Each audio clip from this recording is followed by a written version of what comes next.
Ang daling nahanap. Ngayon magbabakas ulit tayo. Magbabakas natin dahil galing ako sa backyard farm namin. Ito, native na manok. May 100 pa yan.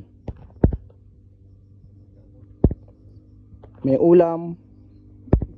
May ricado na. May pang ricado. Ayan.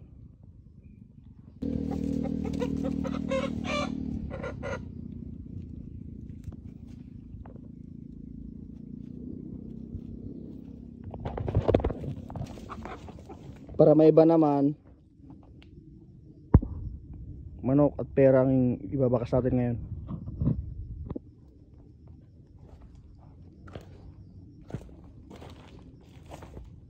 Yan, kung taga Kadumanyan ka, yan, diyan ko nilagay.